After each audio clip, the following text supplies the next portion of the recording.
A Arte da Guerra, Sun Tzu. Há cerca de 2.500 anos, o general Sun Tzu escreveu este livro para dividir seus conhecimentos sobre as estratégias de guerra. Hoje, este livro tornou-se uma referência para políticos, administradores, gerentes de marketing, técnicos de futebol americano, jogadores de Age of Empires e pré-adolescentes com a pretensão de tornarem-se ninjas. Sun Tzu era um filósofo nomeado general pelo rei Holu, da província de Wu. Disse que, sob o comando dos dois, os exércitos de Wu venceram todos os confrontos por 2 décadas. Com inteligência e argumentos muito racionais, o autor expôs a importância do planejamento e da motivação de forma quase poética. A obra Zen realça a importância da paciência mesmo em momentos como a guerra. Além da estratégia, Sun Tzu ressalta a energia como algo fundamental para a vitória. Mas essa não é uma energia cósmica ou religiosa. Nada mais é do que vontade de agir e de conseguir conquistar os objetivos. Para atingir uma meta, o autor ensina: é necessário agir em conjunto, conhecer o ambiente de ação, o obstáculo a ser vencido e, é claro, conhecer seus próprios pontos fortes e pontos fracos. Se você conhece o inimigo e conhece a si mesmo, não precisa temer o resultado de 100 batalhas. Se você se conhece, mas não conhece o inimigo, para cada vitória sofrerá também uma derrota. Se você não conhece nem o inimigo nem a si, perderá todas as batalhas. Sun Tzu. O livro é, antes de ser um manual de guerra, uma obra filosófica, e esta é a razão de tanto sucesso. Sobre a arte da guerra, foram feitas dezenas de adaptações por diversos autores, tentando mostrar onde a obra pode ser aplicada. Capítulo 1. Estimativa. Sun Tzu disse: a arte da guerra é questão vital para o Estado. É o âmbito onde a vida e a morte são fundamentadas, um caminho que leva à aniquilação ou determina a sobrevivência. Deve ser examinada com cuidado e nunca negligenciada. A única forma para prever o resultado de uma guerra é analisar a situação com base nos 5 fatores. Primeiro, Tao, caminho. Várias mentes com um único ideal. O caminho que faz o pensamento do povo estar em completa harmonia com o de seus governantes, levando-o a segui-los para viver ou para morrer sem temer nenhum dos riscos. Segundo, clima. É a sombra e a luz, o calor e o frio, o tempo e a sucessão das estações. Aceitar ou desafiar essas condições determinará a vitória militar. Terceiro, terra. Referem-se às distâncias, dificuldades de travessia, condições do terreno para a disposição das tropas. A análise da situação da terra define oportunidades de vida e morte. Quarto, líder. A virtude da sabedoria, integridade, disciplina, coragem e humanidade. Quinto, métodos. Impõe eficiência, controle de gastos, tropas, uma cadeira de comando adequada e suporte logístico. Todos os comandantes que negligenciarem esses 5 fatores estarão fadados ao fracasso. Porém, os que dominarem conquistarão a vitória. Portanto, para prever o resultado de uma guerra, é necessário comparar os 2 lados avaliando suas forças. Para tanto, devemos fazer as seguintes questões. Primeira, qual dos soberanos tem o Tao, caminho? Segunda, qual comandante é mais competente e habilidoso? Terceira, qual dos lados possui vantagens do clima e da terra? Quarta, qual exército segue os métodos e é rigorosamente disciplinado? Quinta, qual lado é mais rigoroso e imparcial ao recompensar e punir? Sexta, qual exército tem a maior força? Sétima. Qual exército possui os oficiais e as tropas mais bem treinados? Através dessas 7 comparações, sei quem ganhará e quem perderá a guerra. Se um comandante estiver atento aos meus conselhos e proceder de acordo com eles, a vitória será certa. Nesse caso, mantenha-o.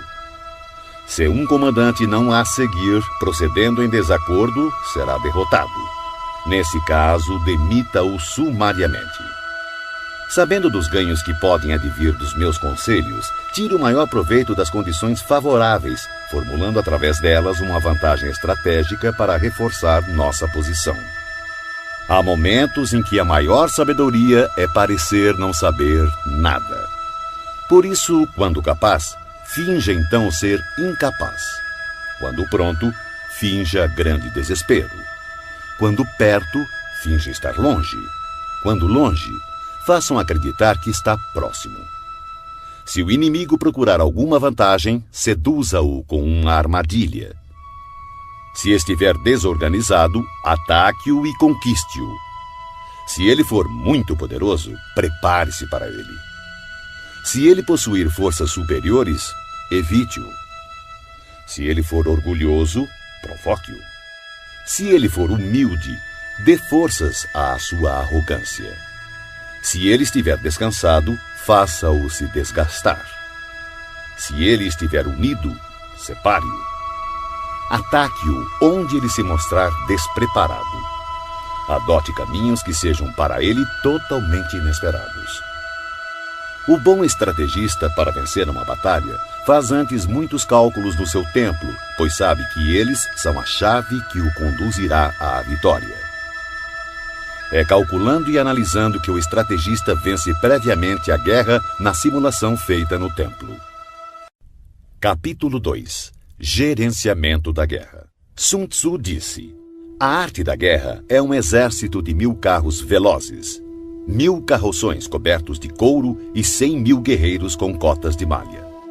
A abundância de coisas necessárias para esse exército deslocado sobre uma distância de 1000 li, com gastos no estado e no campo de operações, incluindo enviados ao exterior e conselheiros, matérias e manutenção de carros e armaduras. Somente quando você tiver 1000 peças de ouro para cada dia de guerra, poderá mobilizar 100.000 guerreiros. Evite batalhas duradouras, busque a vitória rápida.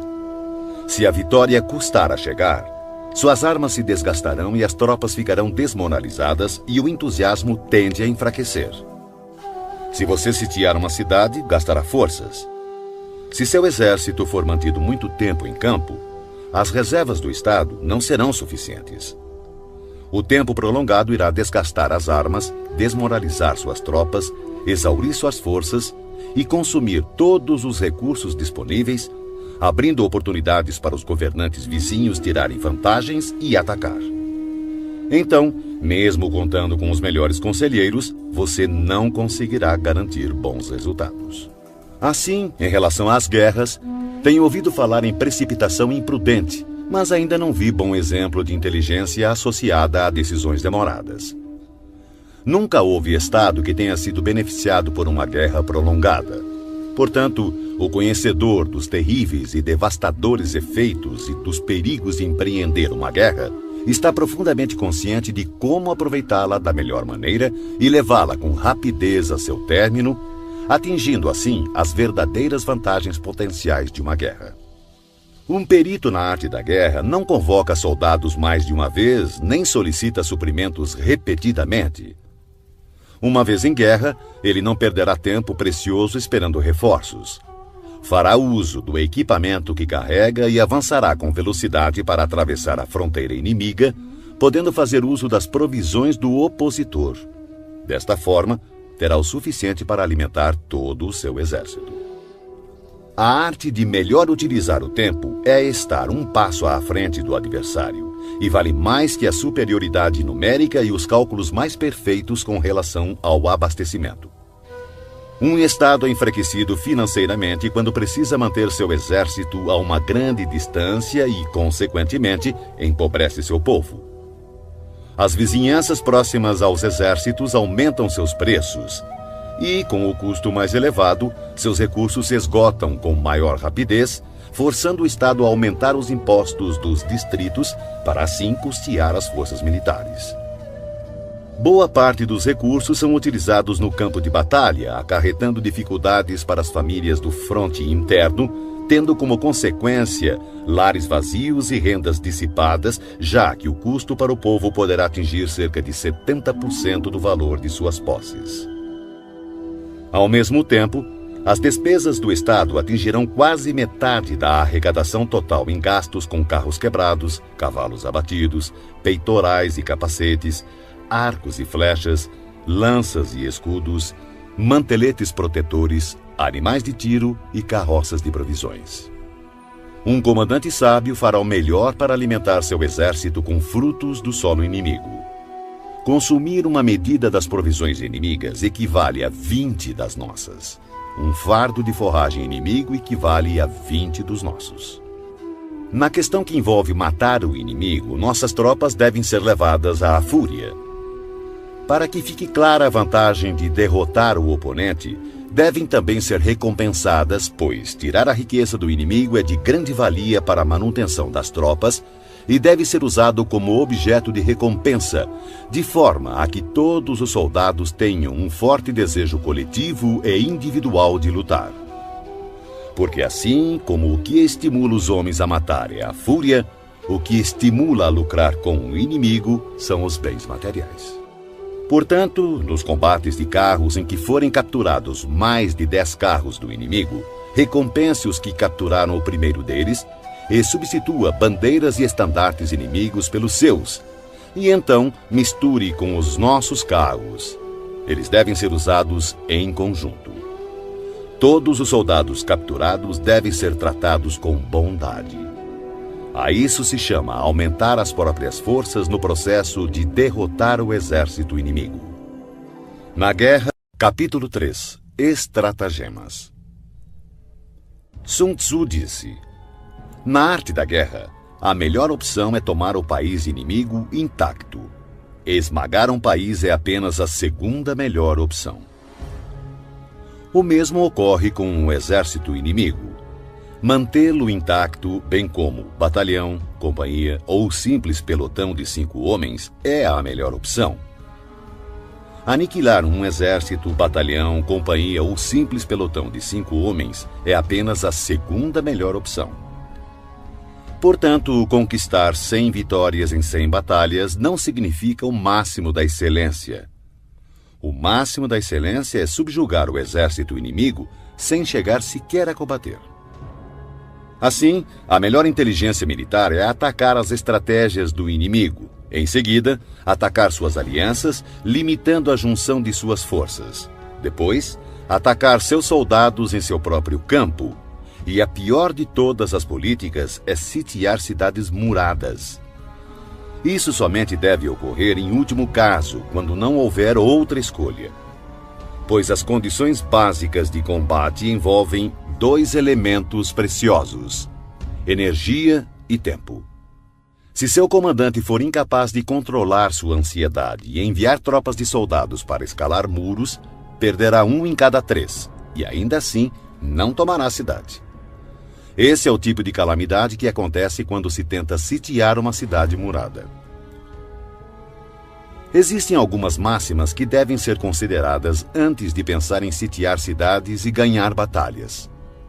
O primeiro de teus cuidados deve ser conservar os domínios do país que serves. Somente quando for imprescindível, deves usurpar o território inimigo para ampliar o de seu governante. Deves garantir primeiro a tranquilidade das cidades de teu próprio país. Perturbar as cidades inimigas deve ser a opção mais desfavorável.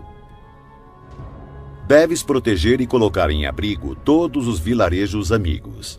Somente se houver real necessidade, pode avançar contra os vilarejos inimigos. Deves impedir que as choças dos camponeses, bem como suas plantações, sofram qualquer dano. Somente uma extrema penúria deve levá-lo a saquear e devastar as instalações agrícolas de teus inimigos. Deves ter como objetivo buscar a perfeição, tentando conservar intactos os domínios dos inimigos. Somente destruí-lo em caso de extrema necessidade. O comandante que age assim tem a conduta comparada à dos mais virtuosos personagens da história, cujas obras buscam a produção e a conservação e não a destruição. O comandante habilidoso submete seu inimigo sem partir para a batalha, derrota seu reinado sem operações de campo muito extensas. Com as forças intactas, disputa o domínio do império. Dessa maneira, suas armas não sofrerão desgastes e, sem perder um soldado, sua vitória será completa. Esta é a arte de preparar o ataque. Já a arte de usar as tropas é a seguinte: quando você tiver 10 vezes mais forças do que o inimigo, cerque-o. Quando tiver 5 vezes mais, ataque-o. Quando tiver apenas o dobro, divida-o em 2, um para atacar o inimigo pela frente e o outro para atacar pela retaguarda. Quando tiver igualdade de forças, divida a tropa do inimigo e enfrente-o. Quando for inferior em número, seja hábil para tomar a defensiva.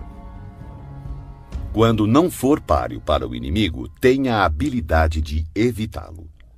Embora um combate acirrado possa ser dado por uma força menor, esta acaba sendo capturada pela força maior.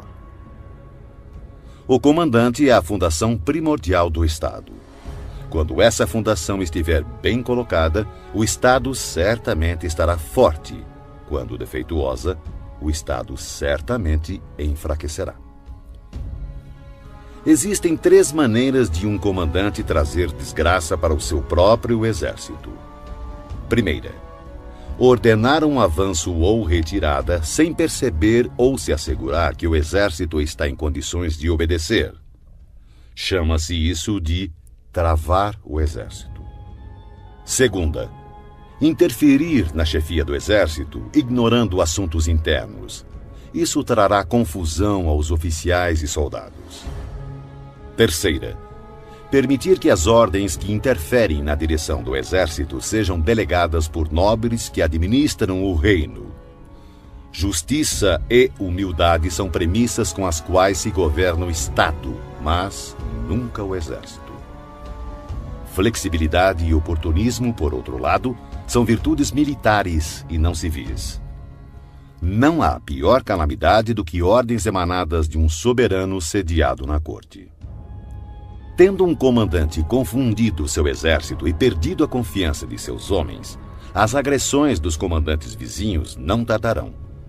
Daí a máxima: semear a desordem nas próprias fileiras é oferecer aos outros o caminho da vitória. Se um general ignorar o princípio da adaptação, não deve ser colocado em uma posição de autoridade. Um hábil empregador de homens usará o prudente, o bravo, o cobiçoso e o burro. Pois o prudente terá prazer em aplicar seu mérito. O bravo, sua coragem em ação. O cobiçoso é rápido em tirar vantagens. E o burro não teme a morte. Assim, há 5 fatores que permitem prever qual lado sairá vencedor. Primeiro, aquele que sabe quando deve ou não lutar conquistará a vitória. Segundo, aquele que compreende como lidar com a superioridade e a inferioridade numérica na disposição das tropas conquistará a vitória. Terceiro, aquele que possui superiores e subordinados unidos conquistará a vitória. Quarto, aquele que é prudente e põe em campo um exército completamente preparado contra um inimigo despreparado conquistará a vitória. Quinto, aquele que o comandante é hábil e cujos soberanos não interferem, conquistará a vitória. Sun Tzu disse: aquele que... Capítulo 4. Posições táticas. Sun Tzu disse: na antiguidade, o perito em batalha se colocava fora da possibilidade de derrota e esperava que o inimigo expusesse a sua vulnerabilidade. Garantir-nos de não ser derrotado está em nossas mãos, porém a oportunidade de derrotar o inimigo é dada por ele mesmo. Por isso se diz: a invencibilidade repousa na defesa, a vulnerabilidade revela-se no ataque. Manter-se e assumir posição defensiva é porque a força do inimigo é esmagadora, porém lançar-se ao ataque é porque a força do inimigo é deficiente. O especialista em defesa oculta a si mesmo no mais profundo e indecifrável canto da terra. O especialista em ataque desfere o golpe de cima das mais altas esferas do céu. Dessa forma, ele é capaz de, ao mesmo tempo, proteger a si mesmo e alcançar a vitória completa. Ver a vitória apenas quando ela está ao alcance da visão de todos não é o máximo da superioridade. O verdadeiro mérito está em planejar secretamente, deslocar-se subitamente, frustrar as intenções do exército inimigo e finalmente chegar à vitória sem o derramamento de sangue.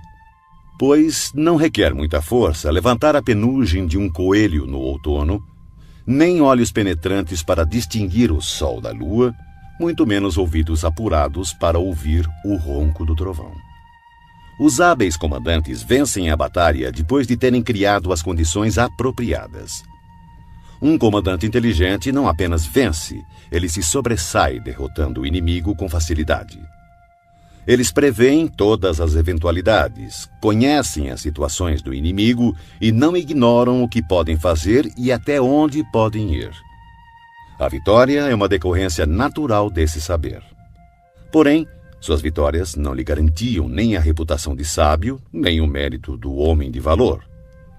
Pois o homem comum não dá grande credibilidade a uma vitória que foi obtida longe dos olhos da sua compreensão.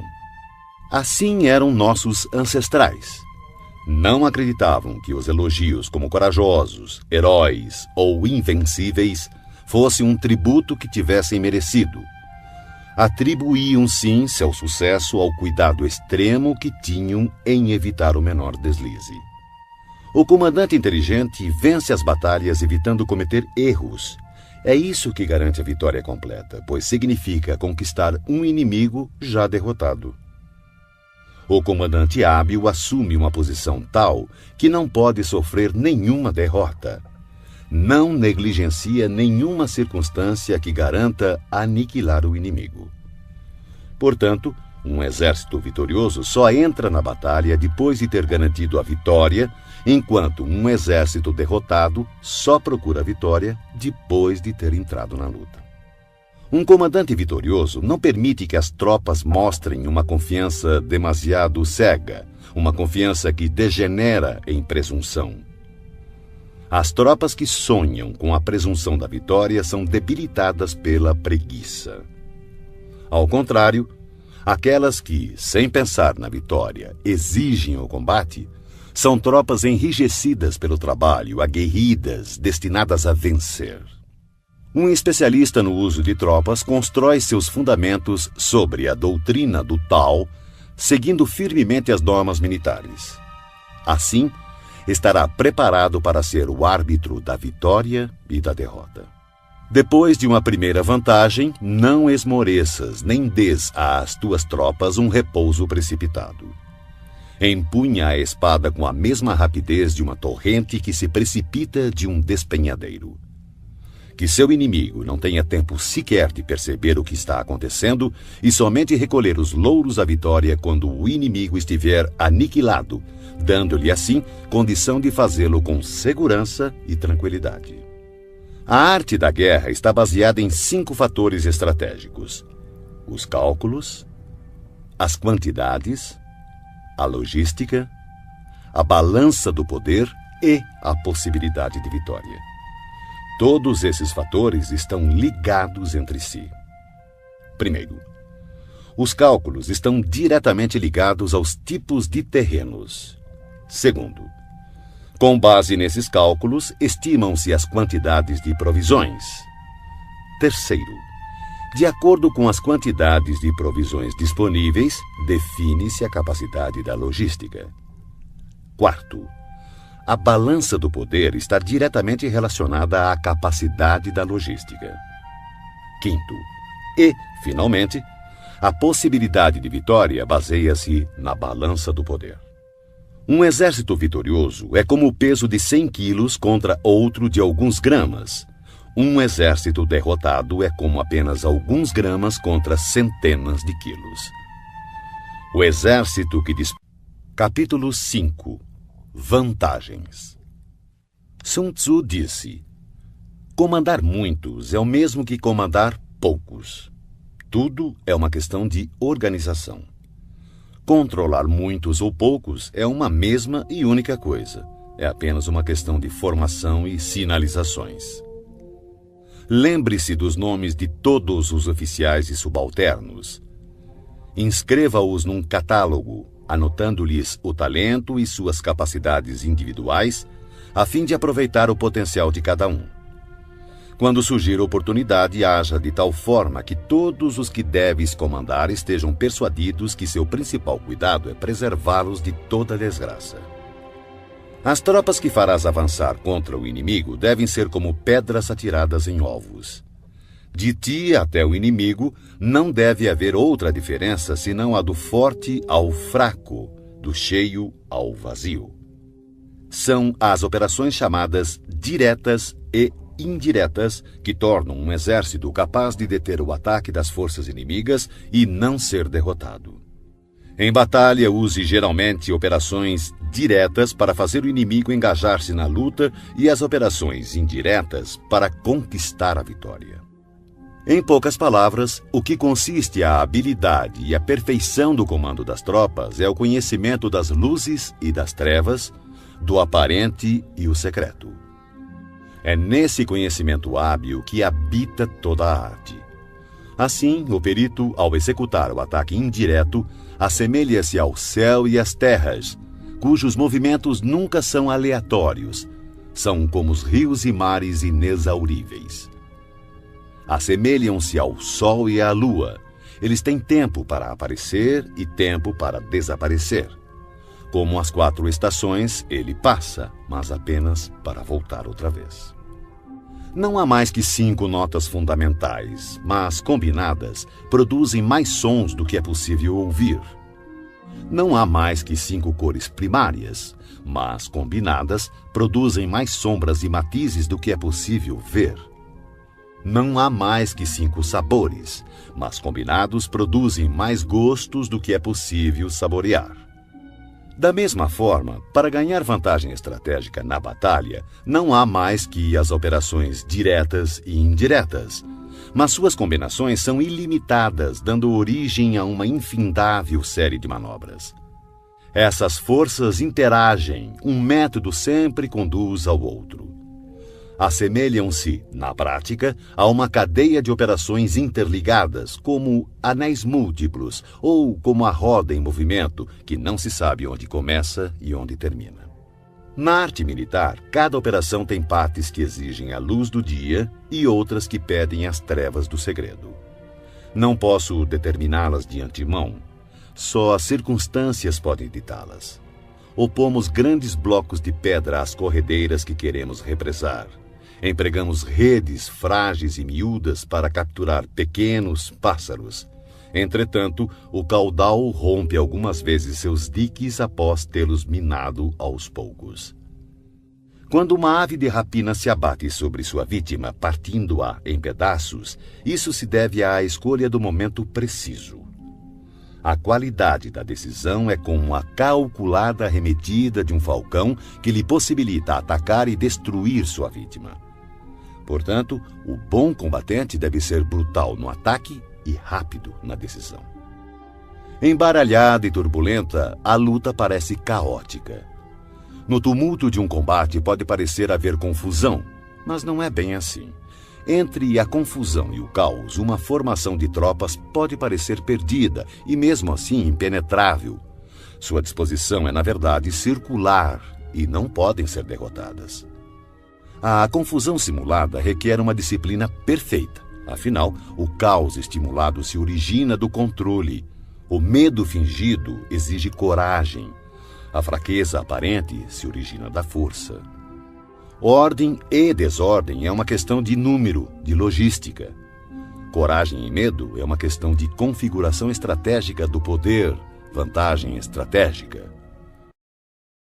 Força e fraqueza é uma questão de disposição das forças, posição estratégica.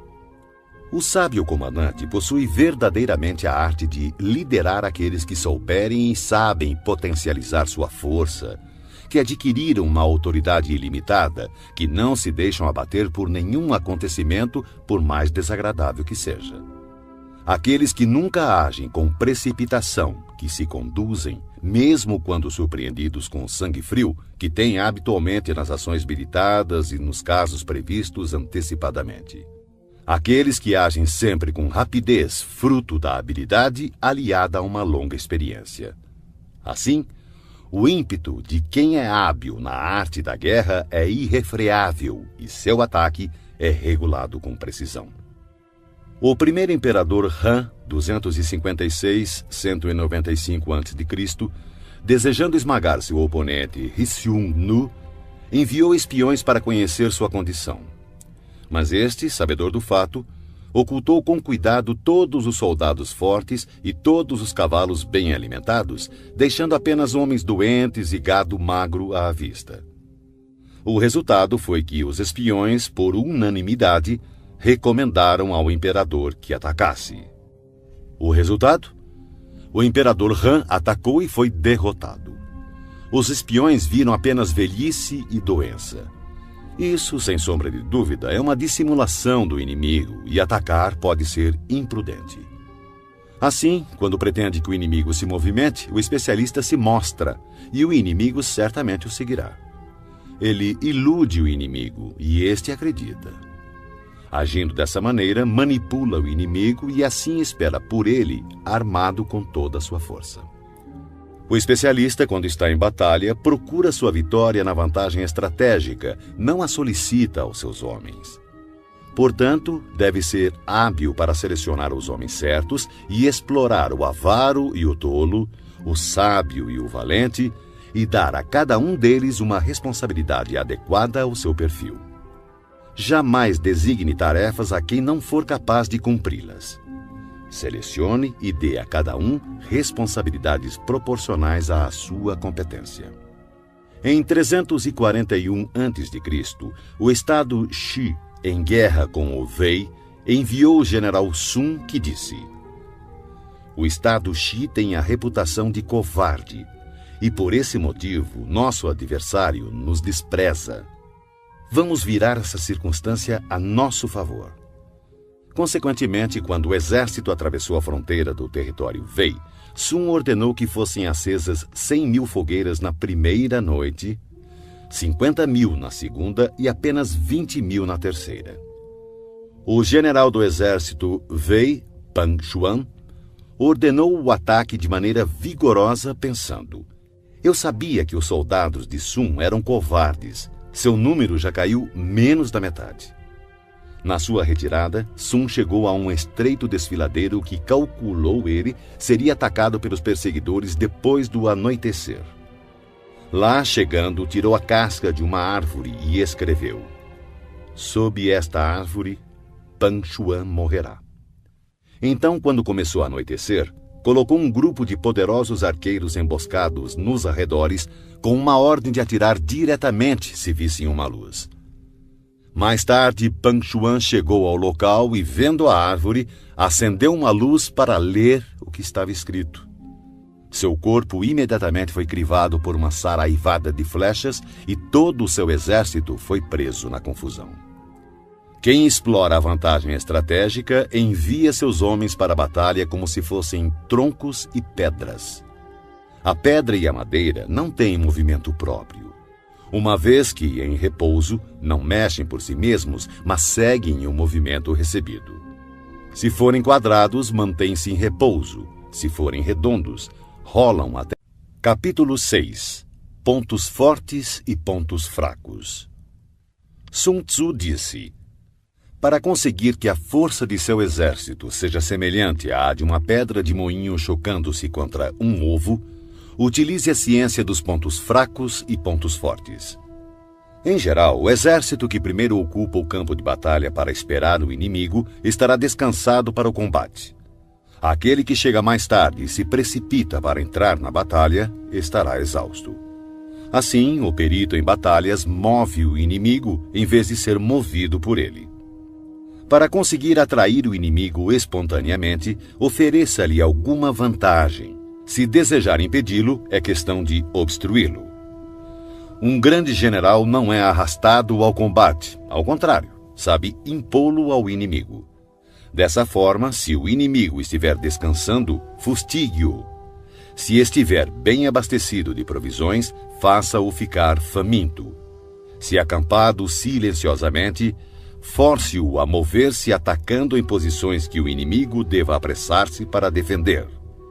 Marche com velocidade para lugares onde não for esperado. Um exército pode marchar por grandes distâncias sem correr riscos se o fizer por territórios onde não existe presença do inimigo. Atacar com confiança e alcançar os objetivos significa atacar aquilo que o inimigo não está esperando. Do mesmo modo, defender-se com confiança e garantir a segurança de suas posições significa defender onde o inimigo não poderá atacar. Assim, contra o especialista em ataque, o inimigo não saberá onde se defender. Contra o perito em defesa, o inimigo não saberá onde atacar. Aquele que for capaz de atacar das maiores alturas dos céus repentinamente, surpreendendo o inimigo, tornará impossível sua defesa. Assim, os lugares a serem atacados são exatamente os que o inimigo não pode defender. Aquele que for especialista em esconderijos de defesa torna impossível para o inimigo saber seu paradeiro.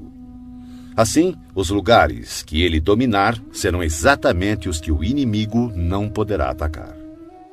O comandante habilidoso deve lançar mão da arte da sutileza e do sigilo, aprender a ser invisível e inaudível. Dessa forma, terá em suas mãos o destino de seus inimigos. Poderá avançar sem encontrar resistência, se fizer isso contra os pontos fracos dele. E recuar se colocando a salvo da perseguição, se seus movimentos forem mais rápidos do que de seus adversários. Portanto, se pretendemos nos lançar na batalha, nosso inimigo não terá escolha a não ser nos enfrentar, mesmo que esteja abrigado em altas trincheiras ou fossos profundos, porque atacaremos uma posição que ele precisará defender. Do contrário, se quisermos evitar o confronto, o inimigo não poderá nos obrigar a lutar, pois podemos evitar que ele venha ao nosso encontro. Mesmo que as marcas de nosso acampamento estejam esboçadas no chão, precisamos apenas atirar coisas estranhas e inexplicáveis em seu caminho para confundi-lo. Descobrindo a posição do inimigo enquanto ocultamos a nossa, teremos força totalmente concentrada onde ele estiver dividido. Se nosso exército estiver unido enquanto o exército do inimigo estiver fragmentado, atacaremos como um só corpo e seremos muitos contra poucos.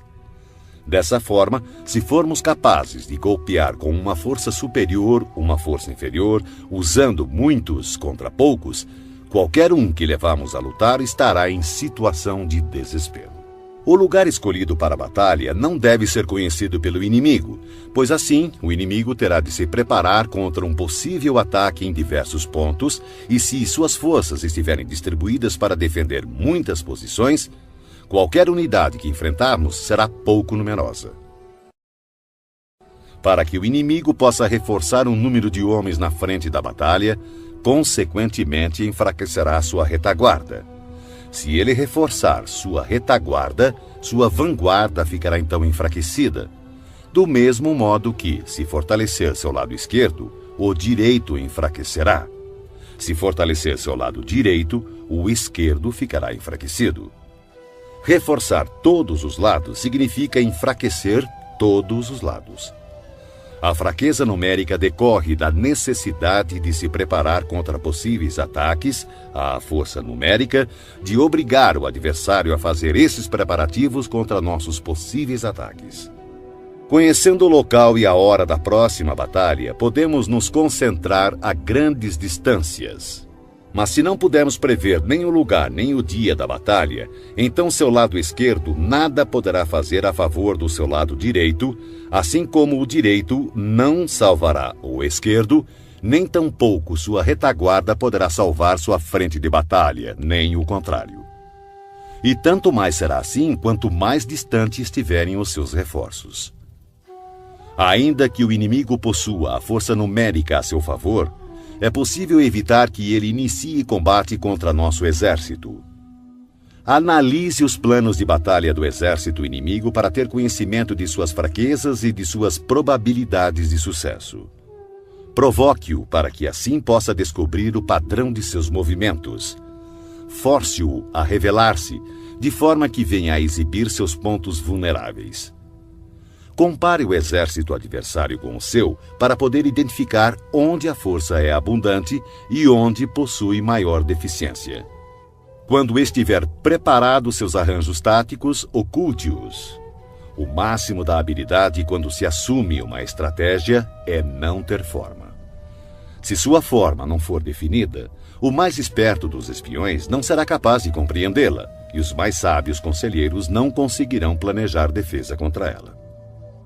Mesmo que todos possam ver as táticas individuais empregadas para conquistar, quase ninguém consegue entender a estratégia através da qual se obtém a vitória total. O movimento das tropas deve ser comparado ao fluxo das águas, que corre do ponto alto do terreno para os pontos mais baixos. Assim, no caminho da vitória, seu exército deve evitar os pontos fortes do inimigo e procurar atacar onde ele demonstrar maior fraqueza. A água modela seu curso de acordo com a natureza do solo por onde passa, e o exército deve preparar sua vitória de acordo com o inimigo que enfrenta. Assim, a água não mantém sua forma constante. Não existem condições constantes em uma guerra.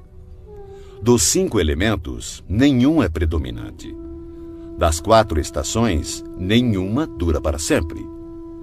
Há dias curtos. Capítulo 7. Manobras. Sun Tzu disse: na guerra, o general que recebe suas ordens do soberano deve concentrar suas forças e transformar seu exército em um conjunto harmonioso, mobilizando o povo. Depois, instalar as tropas em lugar vantajoso. A grande dificuldade de manobrar exércitos para a luta está em transformar uma longa e tortuosa estrada em caminho mais conveniente e em transformar a adversidade em vantagem. Dessa forma, transforme a estrada do inimigo em longa e tortuosa. Haja de forma dissimulada, engane-o com a ilusão de ganhos fáceis. Isso equivale a compreender a estratégia de transformar o inconveniente em correto. A manobra tanto pode ser uma fonte de vantagem quanto um perigo.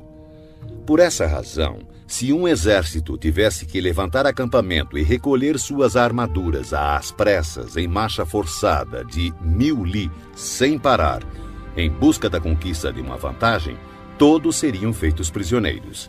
Seus homens mais fortes estariam longe da vanguarda, os exaustos ficariam para trás e, em média, somente 1/10 das forças chegaria à meta. Se tivesse que viajar 50 li em tal ritmo para obter vantagem, o comandante da força de avanço estaria perdido e somente a metade das forças chegaria à meta. Se tivesse que viajar 30 li em tal ritmo para obter alguma vantagem, apenas 2/3 das forças chegariam à meta. Um exército sem equipamento e provisões perecerá, sem sombra de dúvidas. Somente mantenha alianças com os estados vizinhos depois de conhecer a fundo as intenções dos seus soberanos. E a menos que conheça a configuração de um terreno, suas montanhas, pântanos, florestas e acidentes naturais, você não deve colocar seus exércitos neles, a não ser que utilize guias locais para obter alguma vantagem. Pratique a dissimulação, recorra a manobras enganosas.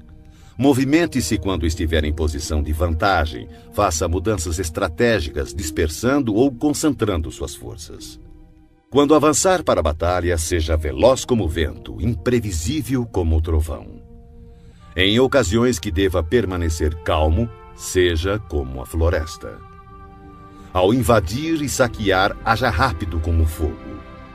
Na imobilidade, seja como a montanha. Quando necessário, esconda suas intenções, seja obscuro como as trevas.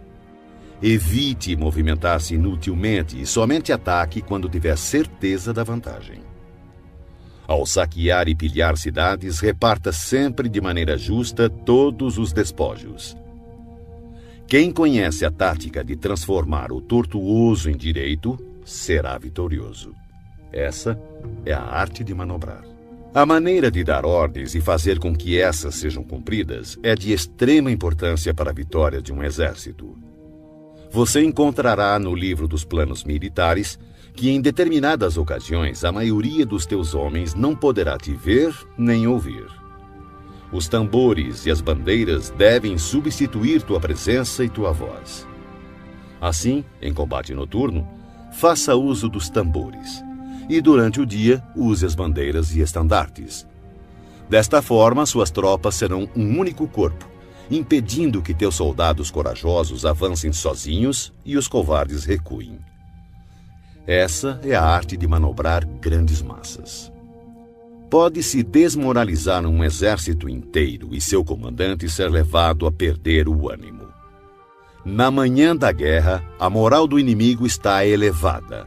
Ao meio-dia, começa a enfraquecer, e à noite sua mente está voltada para o retorno ao acampamento. Por isso, o comandante sábio evita um inimigo com a moral em alta e ataca-o quando moroso e inclinado a retornar. Essa é a arte de administrar humores. Disciplinado, o bom comandante usa sua própria ordem para esperar pela desordem do inimigo, usa sua calma para esperar por seu clamor. Essa é a arte de conservar o autodomínio. Se perceberes que o inimigo está animado e descansado, espera que o entusiasmo arrefeça e ele se vergue sob o peso do cansaço. Então, usa suas tropas descansadas e bem alimentadas. Essa é a arte de administrar a força. Não inicies um combate quando o inimigo apresenta disposições perfeitas de suas bandeiras e estandartes. Não lance o ataque sobre o exército inimigo ordenado e disciplinado em suas formações.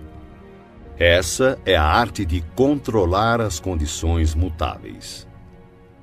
Portanto, não ataque o inimigo que ocupar o terreno alto, nem aquele que tiver uma colina às costas. Não persiga um inimigo que finge recuar. Não obstrua um inimigo que volta para casa.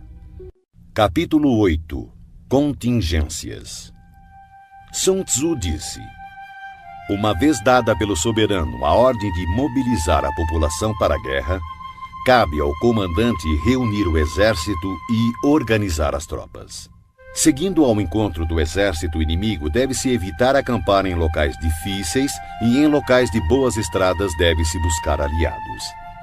Não perder tempo em locais isolados, ter planos de contingência quando em posições propícias a emboscadas e avançar contra o inimigo em terreno do qual não haja saída, são táticas precisas para a garantia de uma boa batalha.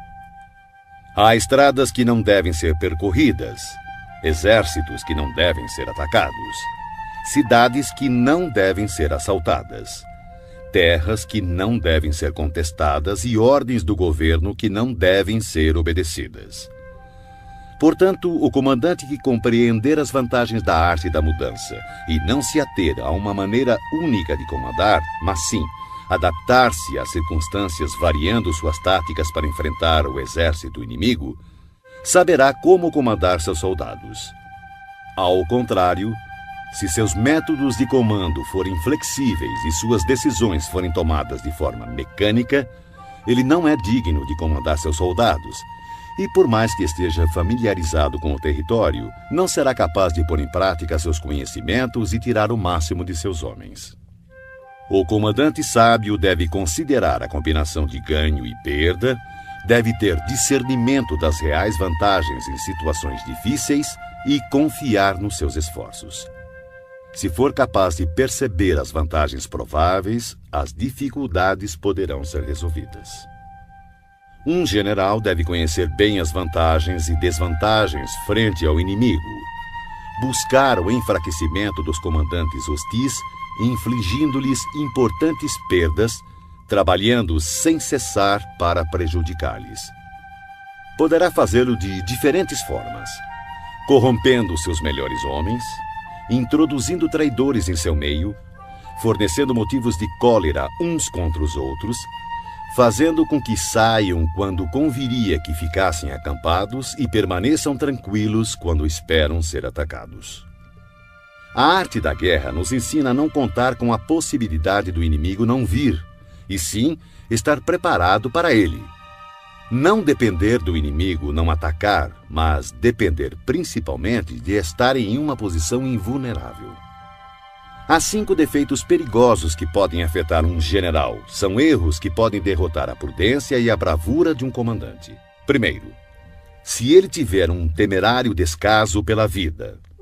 Um general que se expõe sem necessidade, que parece buscar os perigos da morte, é um homem precipitado.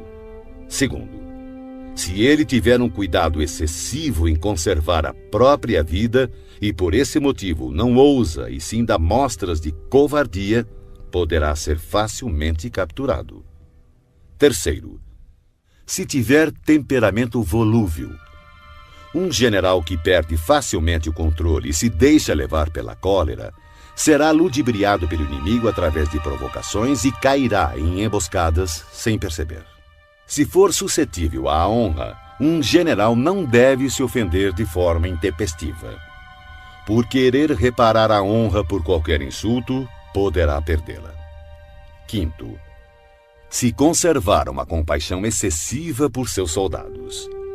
Um general deve punir seus soldados com severidade quando necessário, ministrar castigo e trabalho com discernimento, ou poderá ser facilmente desrespeitado. Esses 5 perigosos traços demonstram falhas graves de um comandante e devem ser cuidadosamente evitados, pois são, sem dúvida, os motivos que levam à derrota de um exército e à morte de seu comandante.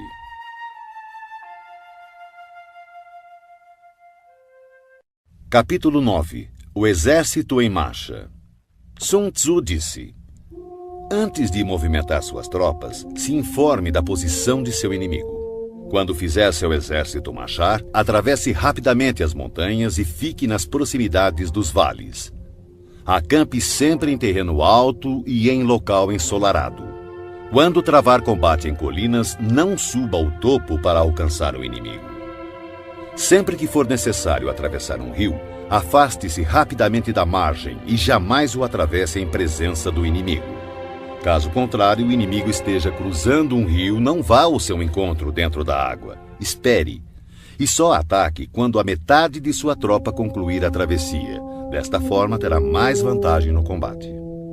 Na travessia de pântanos, sua maior preocupação deve ser sair deles o mais rápido possível, pois além da grande dificuldade de conseguir provisões nestes locais, são terrenos baixos e expostos ao ataque. Se for forçado a combater em um pântano, procure ocupar as orlas, evite adentrar no terreno e, se houver floresta nos arredores, situe-se de costas para elas. Em terras planas e secas, procure se posicionar de forma que seu flanco direito e sua retaguarda fiquem próximos de alguma elevação no terreno. A ideia é ter terras perigosas à frente e seguras atrás. Quando estiver com sua tropa em movimento, o mais importante é buscar as vantagens naturais do terreno que estiver ocupando. Em geral, os exércitos preferem os terrenos altos e ensolarados, pois nestes comida e água são mais acessíveis.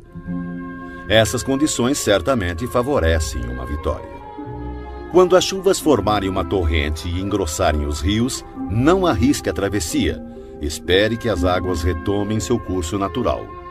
Evite regiões onde há penhascos com rios que correm no fundo, lugares fechados, moitas espessas e gargantas estreitas. E, se não for possível, abandone esses lugares rapidamente. Enquanto nos afastamos, devemos atrair o inimigo para esses locais e talvez ele caia nos perigos que acabamos de nos esquivar. Tenha cuidado também com lugares cobertos de matos e de pequenos bosques, lagos cercados de plantas aquáticas e charcos cheios de junco. São locais próprios para emboscadas e esconderijo de espiões traiçoeiros.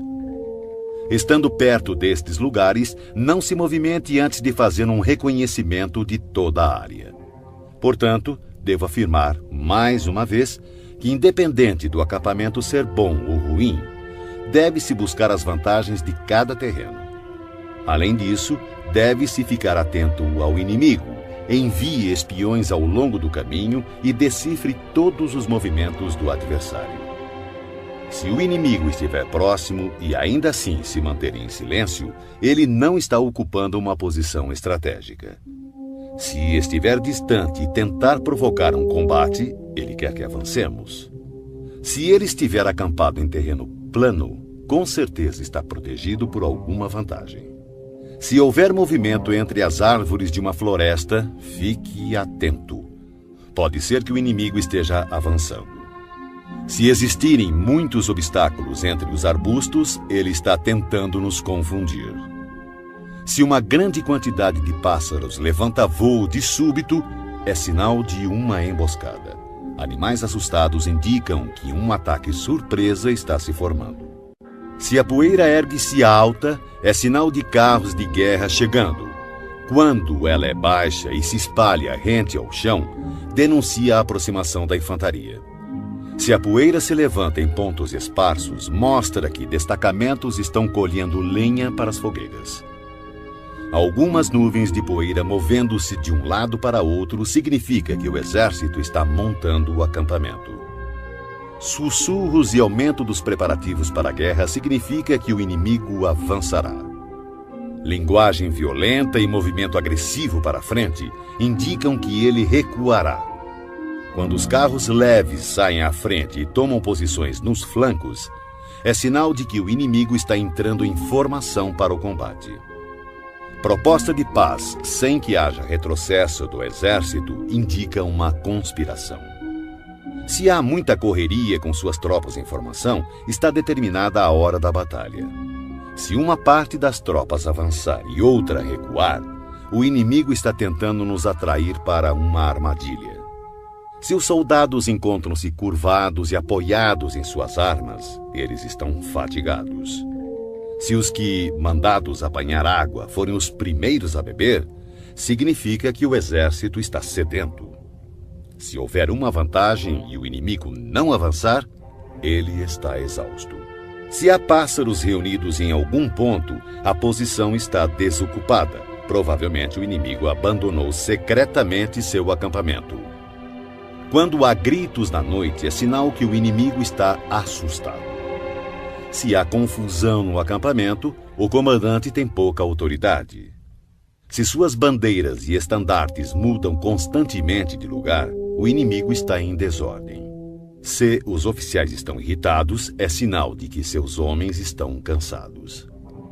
Quando o inimigo alimenta seus cavalos com cereais e mata seu gado para comer, quando seus homens não se preocupam em pendurar suas canecas de água e demonstram que não querem voltar às tendas, certamente estão desesperados e determinados a lutar até a morte.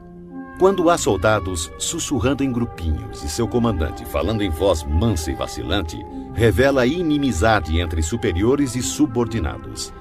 Recompensas em demasia significam problemas.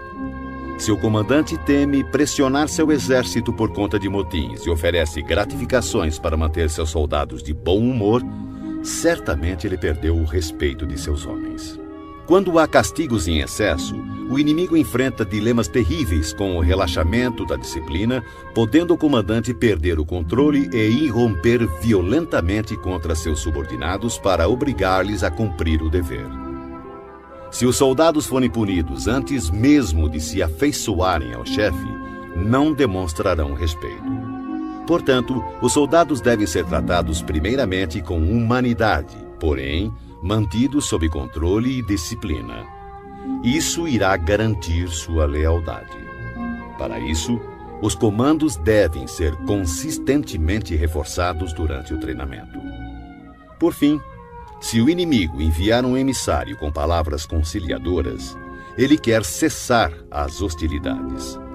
Atenção ao inimigo enraivecido que está preparado para confrontar-se com você por longo período sem travar batalha nem abandonar sua posição. Considere-o com o maior cuidado. Em uma guerra, devemos ter claro que não são os números que proporcionam a vantagem de um exército sobre o outro. Capítulo 10. O terreno. Sun Tzu disse: a superfície da terra apresenta uma infinidade de lugares. Deves fugir de alguns e buscar outros. Todavia, deves conhecer bem todos eles. Os tipos de terrenos incluem o acessível, o complicado, o indeciso, o estreito, o acidentado e o distante. O primeiro terreno citado, o acessível, é aquele em que ambos os exércitos podem se aproximar livremente. Portanto, levará vantagem aquele que primeiro ocupar um nível mais alto do lado ensolarado e ter estabelecido linhas de abastecimento adequadas. O terreno que permite o avanço e dificulta a retirada é o mais complicado. De uma posição dessas, se atacarmos o inimigo quando ele não estiver devidamente preparado, poderemos derrotá-lo. Porém, se ele estiver preparado e não conseguirmos derrotá-lo, seremos pressionados a bater em retirada, então teremos grandes problemas. O terreno indeciso é aquele que oferece desvantagens tanto para o nosso lado quanto para o lado do inimigo. Neste terreno, mesmo que o inimigo tente nos atrair, é prudente abandonar a posição e recuar, atraindo por sua vez o inimigo. Então, quando parte de seu exército tiver saído, poderemos atacar com vantagem.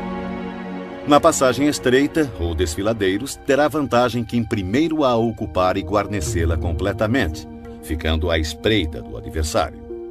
Se o inimigo estiver com essa vantagem, não devemos seguir atrás dele. Somente quando ele falhar e a passagem estiver mal protegida é que devemos atacar.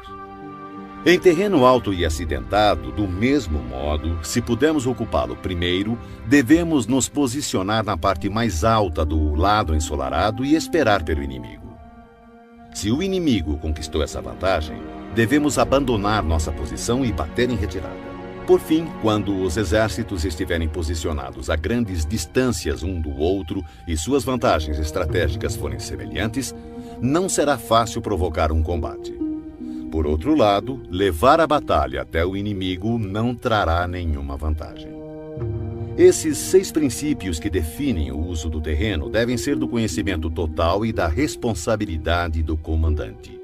Shang Yu conta a seguinte passagem de Pei Hsing-hsien, 619-682 d.C., mandado numa expedição punitiva contra as tribos Turkic. Ao crepúsculo, como de costume, montou seu acampamento, fortificando-o posteriormente com paliçada e fosso, quando, de repente, determinou que o exército mudasse as instalações para uma colina próxima. Essa decisão desgostou muito seus oficiais, que protestaram aos brados contra o esforço extra que os soldados iriam despender. Pei Hsing-hsien, todavia, não ligou para as reclamações e fez o acampamento ser transferido o mais depressa possível.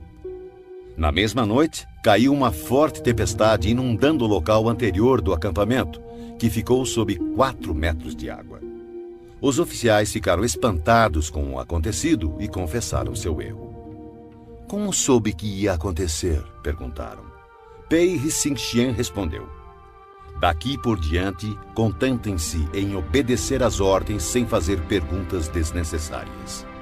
Durante uma guerra, um exército pode ficar exposto a situações de calamidade que não são decorrentes de causas naturais, mas sim são decorrentes de erros cometidos por seu comandante. São elas fuga, insubordinação, colapso, ruína, caos e derrota. Nos casos em que as vantagens estratégicas de ambos os lados forem praticamente as mesmas, atacar o inimigo que tem um exército 10 vezes maior que o nosso poderá resultar em fuga. Quando os soldados rasos são muito mais fortes que seus oficiais, o resultado é a insubordinação. Caso contrário, quando os oficiais são fortes e suas tropas são fracas, o resultado é o colapso. Se os oficiais dos batalhões forem insubordinados e tiverem o temperamento volúvel, sendo facilmente dominados pela ira e, por conta disso, levados a manobras não autorizadas de modo que o comandante não tenha conhecimento da força de suas próprias fileiras, o resultado será a ruína. Quando o comandante demonstrar fraqueza, não tiver autoridade, suas ordens não forem claras e seus oficiais e tropas forem indisciplinados, o resultado será o caos e desorganização absoluta. Se um comandante negligenciar as forças do exército inimigo e assim permitir que uma tropa enfraquecida enfrente a elite do adversário e ainda operar sem uma vanguarda de tropas de choque, o resultado será a derrota total do seu exército. São essas as 6 formas de atrair a derrota e estão em total responsabilidade do comandante. A formação natural da região e a posição estratégica de um exército são os grandes aliados em uma batalha. Mas a capacidade de avaliar o inimigo, de criar condições para se chegar à vitória e de calcular astutamente as dificuldades, perigos e distâncias constitui o teste de um grande comandante. Quem conhecer esses fatores e os colocar em prática de forma adequada será vitorioso. Aquele que lutar sem isso, certamente será derrotado. Desta forma, se tiver certeza que o caminho da batalha garante a vitória, então você deve lutar, mesmo contra a decisão de seu soberano. Mas, se o caminho da batalha não assegura a vitória, então não deve lutar, mesmo com ordem do seu governante. O comandante que segue para a guerra sem ter como prioridade fama pessoal e recua sem temer o descrédito, aquele cuja preocupação for proteger seu povo e prestar um bom serviço ao seu soberano, é um tesouro nacional. Se o comandante trata seus soldados como se fossem seus filhos, por recompensa eles o seguirão até os vales mais profundos e o defenderão com a própria morte. Porém, se o comandante for generoso, mas incapaz de fazer valer sua autoridade, seus soldados serão como crianças mimadas e ficarão inúteis.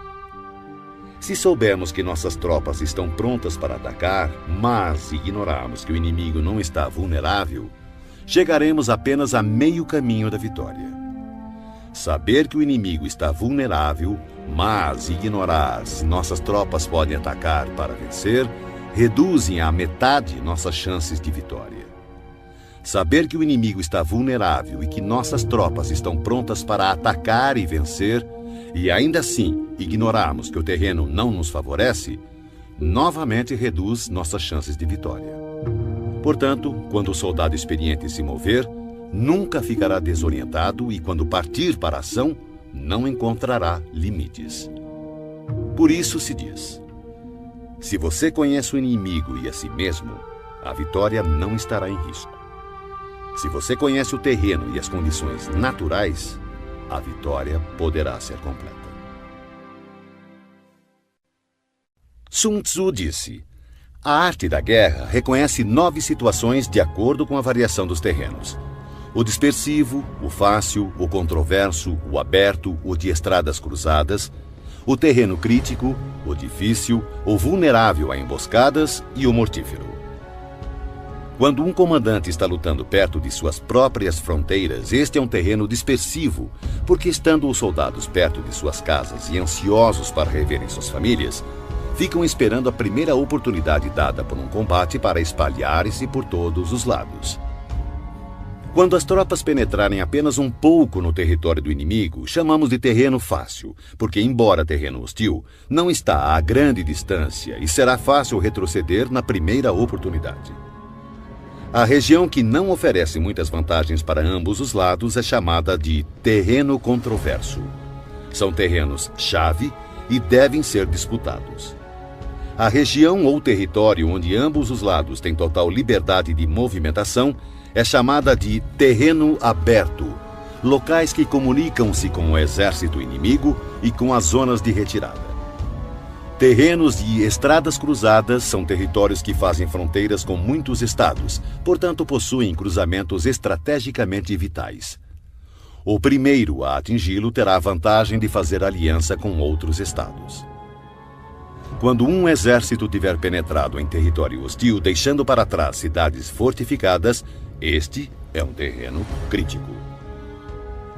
Denominamos terreno difícil toda a região trabalhosa de atravessar, sejam florestas, montanhas, pântanos, desertos ou precipícios. Regiões pelas quais o acesso só é possível através de estreitos desfiladeiros, de forma que uma pequena quantidade de inimigos é suficiente para atacar nossa força principal, são considerados terrenos vulneráveis a emboscadas ou ataques.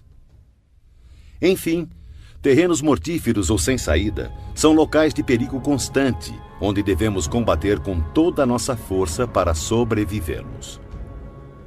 Assim, em terreno dispersivo, não lute. Em terreno fácil, não pare. Em terreno controverso, não ataque. Em terreno aberto, não tente barrar o inimigo. Em terreno de estradas cruzadas, faça alianças. Em terreno crítico, saqueie os recursos do inimigo. Em terreno difícil, marche sem parar. Em terrenos propícios a emboscadas, elabore planos de contingências e, em terrenos sem saída, lute. Os que foram no passado considerados grandes comandantes tinham como objetivo impedir que a frente e a retaguarda do inimigo pudessem socorrer uma a outra, impedir a cooperação entre suas divisões, impedir que os oficiais e soldados pudessem auxiliar uns aos outros, impedir a comunicação entre superiores e subordinados e impedir, inclusive, que as forças dispersas do inimigo pudessem se reunir. Esses comandantes somente se lançavam à ação se houvesse vantagens para suas tropas, senão, permaneciam estacionados. Se lhe perguntassem como agir no caso de haver um adversário em grande número e com estrita disciplina pronto para atacar, ele com certeza responderia: apodere-se de algo que ele não pode se dar ao luxo de perder. Ele ficará em suas mãos. A velocidade é a essência da guerra. Aproveite a falta de preparação do adversário, avance por caminhos onde não é esperado e ataque locais desprotegidos. O exército invasor deve estar atento e observar os seguintes métodos. Quanto mais profundo penetrar em território inimigo, maior deverá ser a solidariedade entre os soldados. Dessa forma, os defensores não levarão a melhor. Saqueie os campos férteis do inimigo para suprir suas tropas de alimentos. Cuide do bem-estar de seus homens e não os sobrecarregue. Mantenha seu exército sempre em movimento. Coloque suas tropas em situações sem saída. Seus homens preferirão morrer a fugir. Uma vez lutando desta forma, darão o máximo de si e não terão medo, mesmo se caírem no mais desesperado cerco. Se não houver onde se refugiarem, todos continuarão firmes. Assim, sem precisar ser mandados, seus homens estarão em constante alerta, cumprirão seus deveres e serão fiéis e disciplinados. Portanto, no dia em que esses homens forem ordenados a partir para o combate, talvez chorem, porém não por medo, mas porque todos estão dispostos a vencer ou morrer. Em 73 d.C., quando Pan Shao chegou a Shang Quang, rei do país, recebeu-o a princípio com grande polidez e respeito. Mas, logo após, seu comportamento sofreu uma mudança súbita e ele tornou-se descuidado e indiferente. Pan Shao comentou com seus oficiais: repararam que os modos educados de Quang sumiram? Só pode significar que chegaram mensagens dos bárbaros do norte e que Quang ficou indeciso, sem saber de que lado se põe. Certamente é esse o motivo. O homem inteligente pode perceber as coisas antes delas acontecerem. Chamou imediatamente um dos nativos que fora posto ao seu serviço e preparou-lhe uma armadilha. O homem acabou revelando tudo. Pan Shao convocou uma reunião geral de seus oficiais e começou bebendo com eles. Quando o vinho lhes havia subido ligeiramente à cabeça, testou mantê-los mais excitados, falando-lhes assim: senhores, estamos no interior de uma região isolada, ansiosos por obter riquezas e glórias através de uma grande proeza. Ora, acontece que um embaixador do Riciúnu chegou a este reino há apenas alguns dias, e o resultado foi que o trato respeitoso que nos foi dado pelo nosso anfitrião real desapareceu. Se esse enviado dominá-lo, tomar nossa força e levar-nos para Risium-Nu, nossos ossos serão pasto dos lobos do deserto. Que faremos? Unanimemente, os oficiais responderam: diante do perigo de vida que corremos, seguiremos nosso comandante vivos ou mortos. Não se alcança sucesso nas batalhas a menos que os soldados tenham sagacidade e objetivos em comum e, mais importante ainda, espírito de cooperação. A causa primária pela qual deve-se conduzir um exército é estabelecer um padrão unificado de coragem. Assim, o bom comandante conduz suas tropas como se conduzisse um homem pela mão. Dessa forma, essa pessoa não pode deixar de segui-lo. Um grande comandante deve ser calado, assegurando o sigilo. Deve ser justo e honesto, mantendo a ordem. Deve manter o povo na ignorância quanto aos seus planos. Alterando seus planos, ele mantém o inimigo no escuro. Mudando seu acampamento, evita que o inimigo preveja seu objetivo.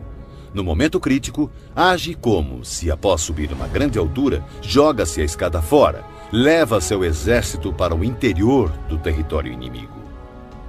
Ao invadir um terreno hostil, a regra geral é que penetrar profundamente no território do exército inimigo dá coesão. E se a invasão for superficial, mais facilmente seus homens se dispersarão. Quando sair de seu próprio terreno e levar suas tropas além de suas fronteiras, você estará em terreno isolado. Quando estiver vulnerável por todos os lados, você estará em um terreno de estradas cruzadas. Quando à sua frente houver um estreito desfiladeiro, você estará em um território propício a emboscadas. Quando estiver sem saída, você estará em um terreno mortífero. Portanto, em terreno disperso, deve unir suas tropas. Em terreno fácil, mantenha ligações estreitas entre as tropas. Em terreno competitivo, deve-se acelerar a marcha. Em terreno aberto, dê mais atenção à defesa. Em cruzamento, reforce as alianças. Em terreno crítico, mantenha uma linha permanente de abastecimento. Em terreno difícil, continue sempre avançando. Em terreno vulnerável, bloqueie as passagens de acesso. E, finalmente, em terreno mortífero, lute até a morte. Antes de firmar aliança com estados vizinhos, procure conhecer as intenções de seus soberanos. E somente disponha seu exército nessas terras com o auxílio de um guia local, pois é preciso estar familiarizado com a geografia do local a fim de transformar empecilhos naturais em vantagens estratégicas.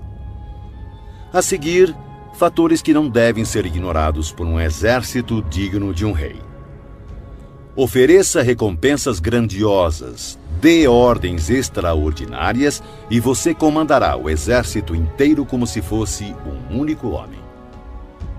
Dê tarefas às tropas, mas não revele suas reais intenções. Coloque-os frente a frente com o perigo, mas não revele as vantagens. Coloque suas tropas em situações de vida ou morte, em terrenos sem saída. Só assim continuarão vivos. Somente quando se encontram em real perigo, os homens aprendem a transformar derrota em vitória. O sucesso da guerra está em estudar cuidadosamente as intenções do inimigo. Se ele mostra inclinação para avançar, atraia-o. Se deseja recuar, deixe que ele leve adiante sua intenção.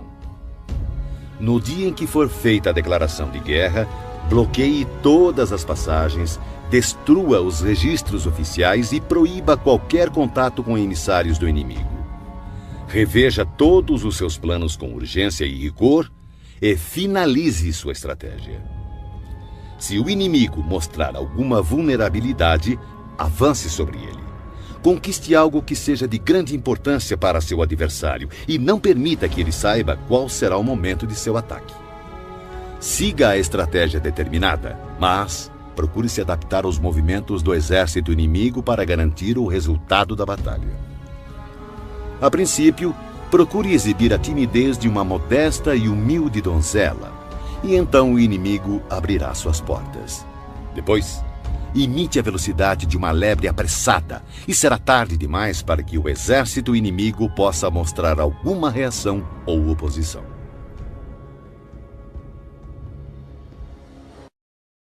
Capítulo 12. O ataque pelo fogo. Sun Tzu disse: existem 5 meios de atacar com fogo. O primeiro consiste em queimar os homens. O segundo, queimar as provisões. O terceiro, queimar transportes e equipamentos. O quarto, queimar arsenais e depósitos. E, por último, lançar fogo contínuo sobre o inimigo. Para iniciar um ataque com fogo, deve-se manter sempre preparado um material inflamável e aguardar que o tempo e as circunstâncias estejam favoráveis. Deve-se observar que a época mais adequada para o uso do fogo são os períodos quentes e secos.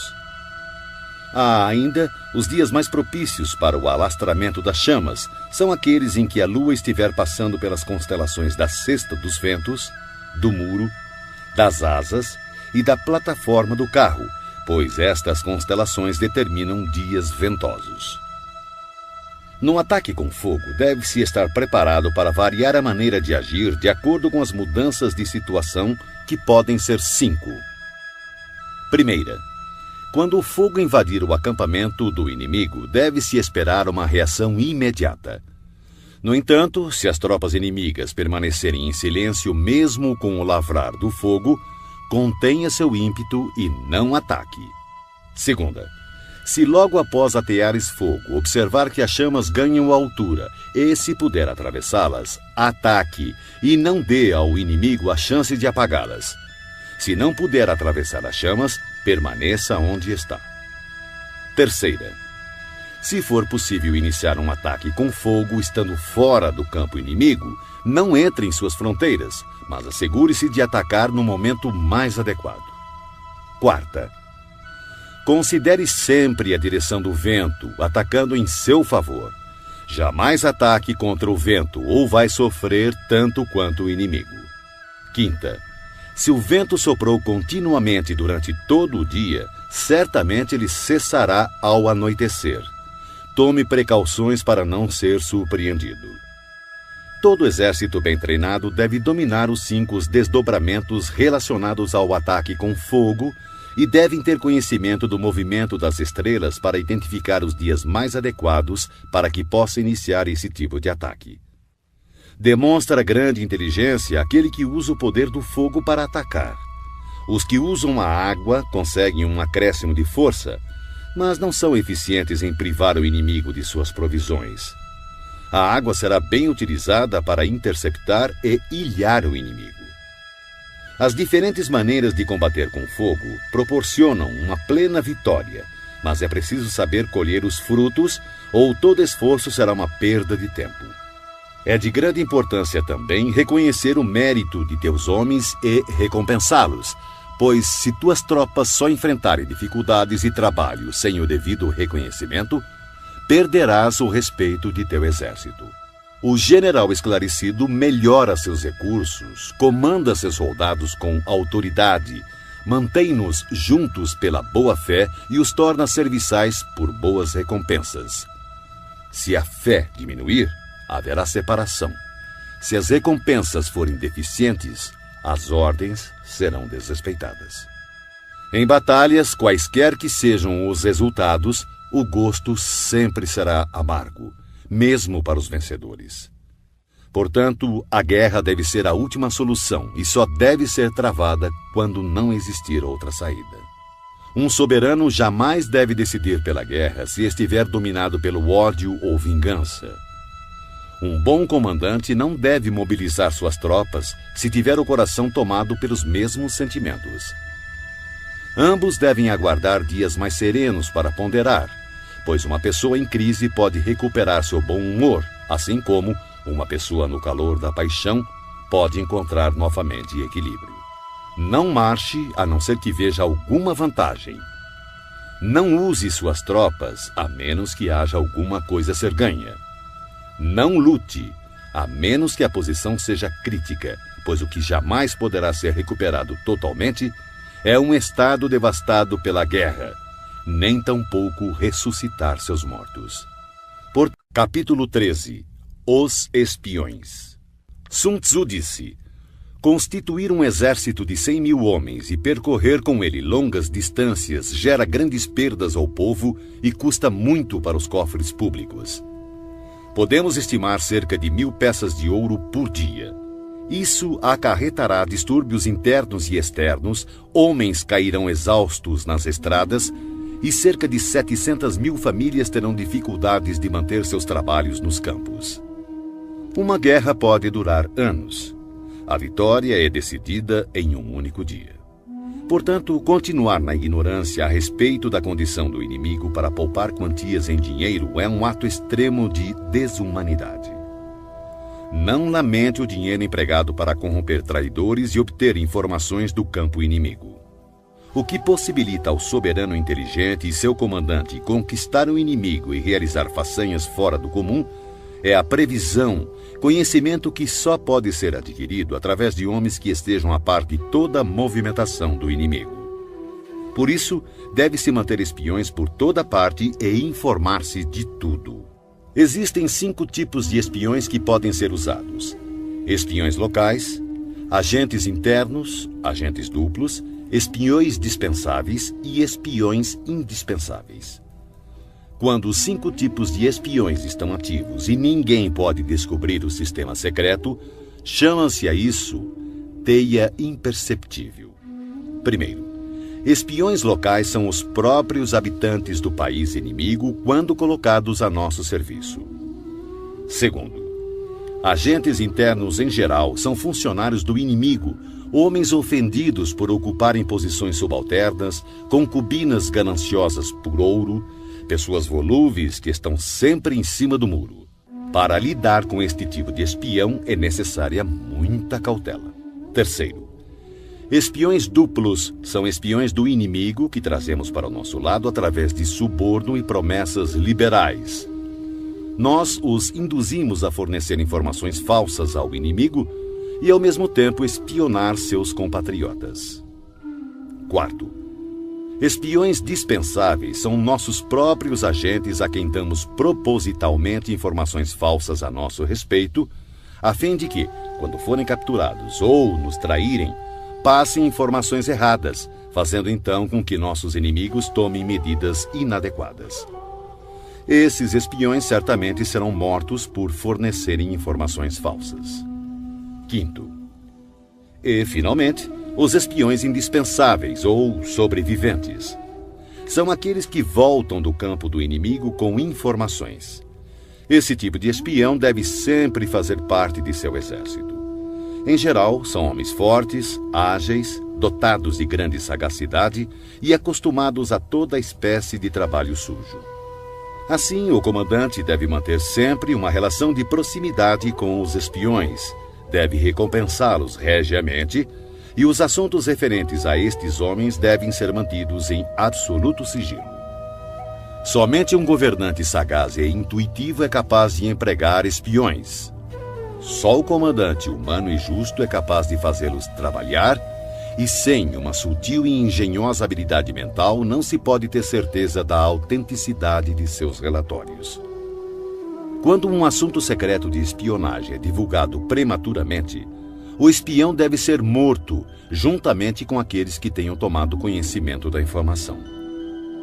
De maneira geral, se o objetivo for esmagar um exército, sitiar uma cidade ou assassinar alguém, é necessário obter a identidade do comandante das tropas de defesa, seus ajudantes e conselheiros, os guardas encarregados dos portões e as sentinelas.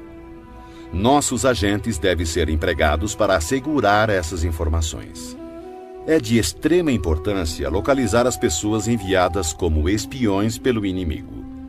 Se cuidarmos delas com generosos subornos, podemos empregá-las como agentes duplos e, através destes, poderemos recrutar espiões locais e agentes internos. Além disso, é a partir do trabalho dos agentes duplos que saberemos quais falsas informações devemos passar aos espiões dispensáveis para que transmitam ao inimigo. E com base no que obtivermos dessas mesmas fontes, poderemos completar as missões dos agentes indispensáveis. Desta forma, os espiões duplos devem ser tratados com a maior generosidade, pois eles são a chave de todo o serviço de espionagem. Os espiões são peças de fundamental importância em uma guerra, porque a capacidade de movimentação eficiente de um exército depende do serviço secreto destes agentes. Portanto, o soberano esclarecido e o comandante hábil, por serem capazes de atrair pessoas de extrema inteligência para se tornarem seus espiões, estarão destinados a grandes conquistas.